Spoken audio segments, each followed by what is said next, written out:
जो भी बच्चा 14 प्लस आवर्स मेहनत कर रहा है, 14 घंटे से ज़्यादा पढ़ रहा है, मैं कहता हूँ लिखित रूप में मुझसे आप लिखवा लीजिए, उस स्टूडेंट का सिलेक्शन है। और बच्चे क्या होता है कि आप में से बहुत ऐसे कैंडिडेट हैं जो पूरे भारत से सीजीएल और सीएचएसएल की तैयारी करते हैं, और इस तैयारी को करने के लिए पूरे के पूरे भारत से कम 20 प्लस हमारे 20 लाख से ऊपर जो है एप्लीकेंट्स अप्लाई करते हैं इस पेपर को लेकर।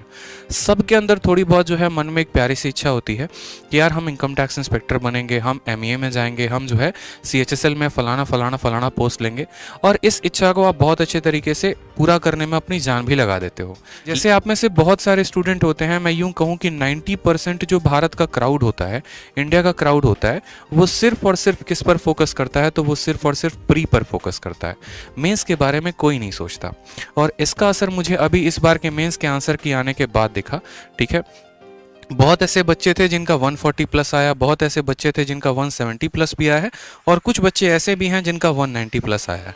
अब आप खुद यहाँ पर स्कोर देखकर बोलेंगे कि सर इसका सिलेक्शन तो हो जाएगा, ये मैं लिखित रूप में आपसे देता हूँ, इसका सिलेक्शन नहीं होगा।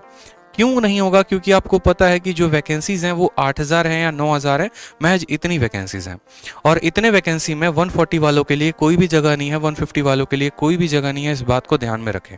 यानी आपने एक बात को यहाँ पर नोटिस किया, आपका प्री का स्कोर चाहे 180 था या 190 था या 140 था, वो कोई मैटर नहीं करता है। आपका अल्टीमेट मेंस का स्कोर जो है वो मैटर करता है। प्री का स्कोर मैटर करता है, मैं ऐसा नहीं कह रहा हूँ।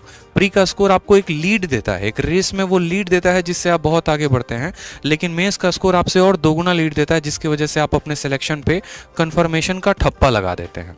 यानी आपको एक बात को समझना पड़ेगा कि जब हम प्री की तैयारी कर रहे हैं, तभी हमारे माइंड में ये चीज़ फिक्स होनी चाहिए कि हमारा मेंस का भी सिलेबस साथ में साथ कंप्लीट होता रहे।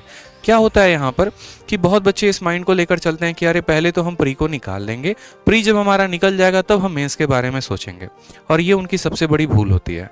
क्यों? क्योंकि 6 महीने तक लगातार प्री की तैयारी कर रहे हैं, करंट अफेयर पढ़ रहे हैं, जीके पढ़ रहे हैं, लूसेंट उठा रहे हैं, रीजनिंग पढ़ रहे हैं, 60 दिन 60 मैराथन शो देख रहे हैं, बहुत अच्छा स्कोर भी आप प्री में लेके आ रहे हैं, 140 150 भी आप स्कोर कर पा रहे हैं, और इससे आप खुश भी हैं। आप बहुत दोगुने तरीके से मेहनत अब मेंस के लिए करते हैं, लेकिन आप शायद एक बात भूल जाते हैं कि आपके प्री और आपके मेंस में महज 60 से 90 दिनों का ही अंतर होता है। उस 90 दिनों में आपके पास या तो ऑप्शन ये होते हैं कि आप अपने सिलेबस को खत्म करें, या फिर आपके पास ऑप्शन ये होता है कि आप जो है मॉक टेस्ट लगाएं। जब आप मॉक टेस्ट लगाने जाते हैं तो आपके स्कोर कम आते हैं, और उस सिचुएशन में आपको ऐसा महसूस होता है कि यार मुझे सिलेबस को कंप्लीट करना चाहिए। जब आप सिलेबस कंप्लीट करने जाते हैं तो फिर आप लगता है कि सर पूरी दुनिया मॉक टेस्ट दे रही है और हम सिलेबस कंप्लीट करने में ही लगे पड़े हैं। तो इसका सॉल्यूशन क्या है? इस जो पैराडॉक्स है, इस पैराडॉक्स से आने का, जो इस चक्रव्यूह को तोड़ने का जो सॉल्यूशन है वो क्या है? उसका सॉल्यूशन यही है कि हमें जो आखिरी के 90 दिन जो बाद में हमें मिलेंगे, उससे बेहतर है कि हम अभी से जी जान लगाना शुरू कर दें।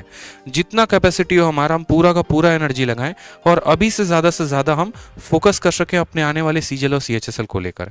इसके लिए बार बार बोलेंगे आपको सबसे ज़्यादा फोकस करना है जो हम पढ़ा रहे हैं उसके ऊपर। ठीक है, जितना भी हम करा रहे हैं वो हमारी पूरी की पूरी वीडियोस को आप देखिए, और उसके अलावा पूरा का पूरा आप रिवीजन भी साथ के साथ करते रहेंगे। रिवीजन के साथ कोई कमी नहीं छोड़नी है। मैथ्स में जितना हम आपको यूट्यूब पर करा रहे हैं भाई, वो आपके प्री और मेंस के लिए काफ़ी सफिशिएंट होगा। जब मेंस आएगा तो स्पेशल सीरीज अलग से निकालेंगे, वो एक अलग है, लेकिन आप रिवीजन करते रहो। रिवीजन कैसे करना है? एक बच्चा भी फ़ोन करके पूछ रहा था कि सर रिवीजन कैसे करें, इतना कुछ है पढ़ने के लिए, क्या करें सर? तो देखो स्ट्रैटेजी रखो 5:2 का। मैं आपको बता रहा हूँ 5+2 का। ये 5 दिन हमें क्या करना है? 5 दिन हमें पढ़ना है, और ये 2 दिन हमें क्या करना है? तो ये 2 दिन हमें रिवाइज करना है। इस बात को ध्यान रखेंगे। रिवीजन सिर्फ मैथ का नहीं होना चाहिए, रिवीजन मैथ के साथ साथ वोकैबुलरी का भी होना चाहिए, रिवीजन हमारे जीएस का भी होना चाहिए, रिवीजन हमारे फैक्ट करंट अफेयर से लेकर इंग्लिश के वन वर्ड सब्स्टिट्यूशन तक सब कुछ का होना चाहिए, ताकि जब हम परीक्षा देने बैठे तो हमारे मन में कंफ्यूजन ना रहे कि इसका आंसर ऑप्शन नंबर ए होगा कि ऑप्शन नंबर बी होगा कि ऑप्शन नंबर सी होगा। एक आप सिलेक्टेड कैंडिडेट की तरह अगर आप शुरू से रणनीति बनाकर चलते हैं तो आपका सिलेक्शन तय होगा। यही बात है, और यही जो है माइंड में पॉइंट याद रखने हैं।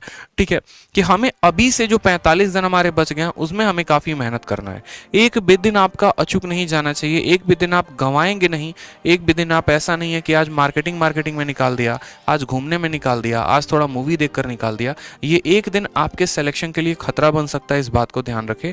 बाद में रोते रह जाओगे, कुछ हाथ नहीं लगेगा, फिर अपने आप को बस दिलासा देते रहना, कोई बात नहीं, इस बार नहीं हुआ तो अगले साल करेंगे। और ये ऐसा नहीं करना है आपको। इस बात का ध्यान रखिए। तो आपको जो करना है वो दोस्तों क्या करना है, आपको पूरे वीडियो जितने मैं करा रहा हूँ उसको देखिए। इसके अलावा कहीं और से भी अगर आप पढ़ रहे हैं, कोई और भी किताब लगा रहे हैं, करंट अफेयर पढ़ रहे हैं, सब कुछ पढ़ रहे हैं, आप उसको रिवाइज करिए। अभी से अगले आने वाले 45 दिन तक जो भी बच्चा 14 प्लस आवर्स मेहनत कर रहा है, 14 घंटे से ज़्यादा पढ़ रहा है, मैं कहता हूँ लिखित रूप में मुझसे आप लिखवा लीजिए, उस स्टूडेंट का सिलेक्शन है और कोई भी ताकत उसका सिलेक्शन नहीं रोक सकती है। लेकिन जिसका भी पढ़ाई यहाँ से कम होगा ना, तो उसके लिए बहुत दुख की बात होगी।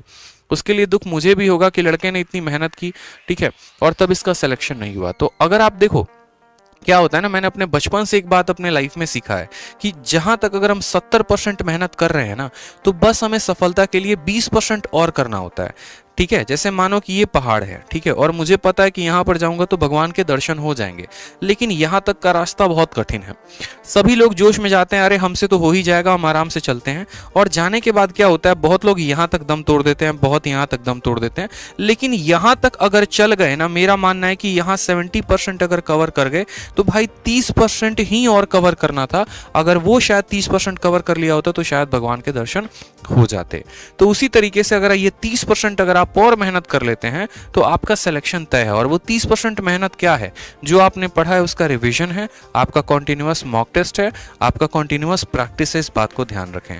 जैसे आज ही एक स्टूडेंट का फोन आया, ठीक है, एक मेरे पुराने मित्र भी थे, ठीक है, प्राइवेट जॉब करने के चक्कर में उन्होंने एसएससी की तैयारी छोड़ दी, और तैयारी छोड़ने के बाद क्या हुआ कि काफ़ी टाइम तक उनको बहुत नेगेटिविटी झेलना पड़ा, लोगों की अलग अलग बातें सुननी पड़ी, लोगों ने ताने देने भी शुरू कर दिए।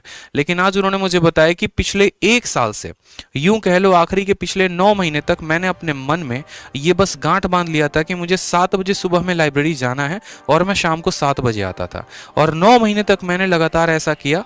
ठीक, मेरा प्री में जो स्कोर रहा है वो 181 रहा, और मेरा मेंस में जो मैथ में स्कोर है 187, और इंग्लिश में 189 के करीब में स्कोर है। उन्होंने मुझे अपना स्क्रीनशॉट भी रिजल्ट का भेजा, और ये काफ़ी खुशी हुआ। अब इस लड़के का जो अभी आप देख रहे हो अलग अलग चैनल्स जो रैंक निकाल रहे हैं, उसके अनुसार इसका ऑल इंडिया रैंक 13 आ रहा है, और ऑल इंडिया रैंक 13 वाले का मेरे पास आज ही कॉल आ गया, स्कोर कार्ड भी आ गया, सब कुछ आ गया।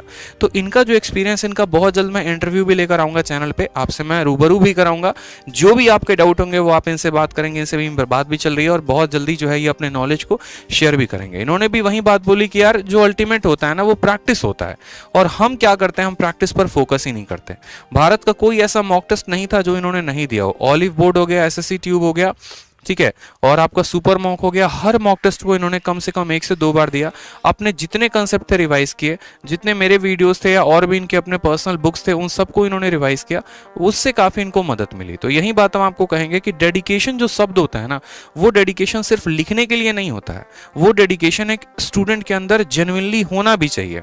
जब वक्त आएगा तो हम आपको इसी डिजिटल बोर्ड पे उनका स्कोर कार्ड दिखाएंगे, जैसे हमने अपना स्कोर कार्ड आपको दिखाया, उसी तरीके से इनका भी इंटरव्यू जब हम लेकर आएंगे आपके सामने, तो वो भी हम आपको पूरा का पूरा इनका स्कोर कार्ड दिखाएंगे, और इनका जो फ्रेश एक्सपीरियंस है, अनफिल्टर्ड एक्सपीरियंस है, वो आपको जानने को मिलेगा।